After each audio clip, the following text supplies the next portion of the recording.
गुजरात के लोग यहाँ आकर काम करें, कलकत्ता के लोग यहाँ आकर काम करें, दिल्ली के लोग यहाँ आकर रोजगार करें। हम यही चाहते हैं और इस संवाद के साथ आप सबको चुनाव आप लड़िएगा या पत्नी लड़ेगी? चुनाव आप लड़िएगा या पत्नी लड़ेंगी आपकी? ये लड़े चाहे मैं लड़े, अर्धांगिनी है ना। ये उम्र कच्ची हो सकती है पर जुबान पक्की है। जो कहा है वो किया है, जो कह रहे हैं वो करेंगे और हम सब लोग मिलकर के नया सरकार तो बनाएंगे ही बनाएंगे। मैं पत्नी को जितना समझता हूँ उतना ही ये भी मुझे समझती है। इनको भी पता है कि ये मेरे साथ छठ तो मना लेती है, बट बिहार की बहुत ऐसी औरतें हैं जो अपने पति के साथ छठ तक नहीं मना पाती है, दिवाली तक नहीं मना पाती है, होली तक नहीं खेल पाती है। हमारी तो लड़ाई रही है कि भाई बेरोजगारी को जड़ से समाप्त किया जाए। 17 महीने 5 लाख नौकरी दिया गया, 3.5 लाख नौकरी प्रक्रियाधीन कराया गया। 24 घंटा अपने परिवार के साथ वो पति रहे, वो इंसान रहे, तो ये तभी संभव है जब हमारे यहाँ रोजगार होगा। तो उस बेरोजगारी को खत्म करने के लिए मैं आपको आगे करना चाहता हूँ। तब इन्होंने उस बात को समझा और उसके बाद हम लोग आए हैं और प्रयास है कि हर वो महिला, हर वो बेटी, हर वो बहन, हर वो भाई, हर वो बेटा अपने पिता के साथ रहे, हर वो बहन अपने पति के साथ रहे, हर वो भाभी अपने भाई के साथ रहे। तो मेरी गरीबी खत्म हो, कारखाने लगे, निवेश आए, उद्योग आए, शिक्षा चिकित्सा व्यवस्था जो है बेहतर हो। और मुझे बड़ी खुशी है कि हम सब लोग नौजवान मिलकर के, आप ये भी जानते होंगे, हमारी तो लड़ाई रही है कि भाई बेरोजगारी को जड़ से समाप्त किया जाए। 17 महीने 5 लाख नौकरी दिया गया, 3.5 लाख नौकरी प्रक्रियाधीन कराया गया, 4.5 लाख नियोजित शिक्षकों को राजकीय कर्मी का दर्जा दिया गया। अब हम लोगों का एक सपना है कि बिहार से बेरोजगारी खत्म हो।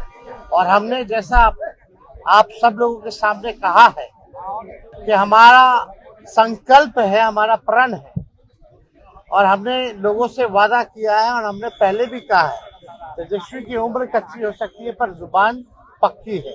जो कहा है वो किया है, जो कह रहे हैं वो करेंगे और हम सब लोग मिलकर के नया सरकार तो बनाएंगे ही बनाएंगे। और 14 नवंबर के बाद से हम आपको बता दें कि 20 दिनों के अंदर एक कानून बनाया जाएगा और वो कानून ये होगा जो हमने पहले भी कहा था, जिस परिवार में सरकारी नौकरी नहीं है बिहार में, उस परिवार को एक सरकारी नौकरी हम लोग दिलाने का काम करेंगे। ये हम लोगों का संकल्प है और इसको सरकार बनते ही 20 महीने में जो है हम लोग जो है पूरा करने का काम करेंगे।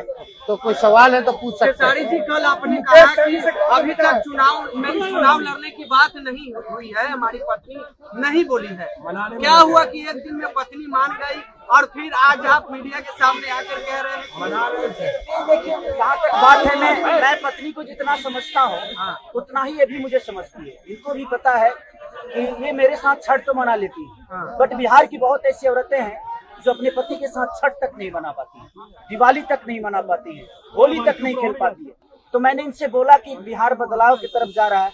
हम चाहते हैं कि हमारे यहाँ की माता बहन बेटी 24 घंटा अपने पति की सेवा करे और 24 घंटा अपने परिवार के साथ वो पति रहे, वो इंसान रहे। तो ये तभी संभव है जब हमारे यहाँ रोजगार होगा।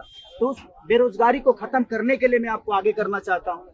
तब इन्होंने उस बात को समझा और उसके बाद हम लोग आए हैं और प्रयास है कि हर वो महिला, हर वो बेटी, हर वो बहन, हर वो भाई, हर वो बेटा अपने पिता के साथ रहे, हर वो बहन अपने पति के साथ रहे, हर वो भाभी अपने भाई के साथ रहे। तो मेरी ये प्रयास है कि आजीवन जिस तरह बाकी शहरों में लोग अपने पति पत्नी के साथ, अपने परिवार के साथ, अपने माँ बाप के साथ रह के और खुशियों के त्योहार में रहते हैं, उसी तरह हमारा बिहार भी कोई जाए ना, गुजरात के लोग यहाँ आकर काम करे, कलकत्ता के लोग यहाँ आकर काम करे, दिल्ली के लोग यहाँ आकर रोजगार करे।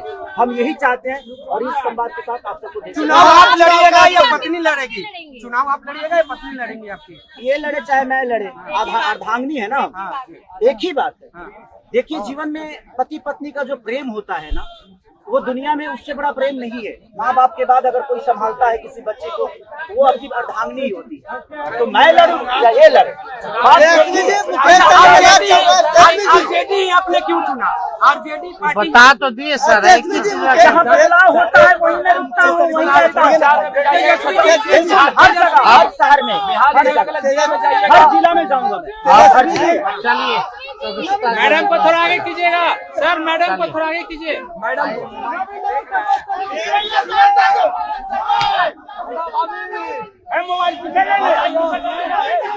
चलिए।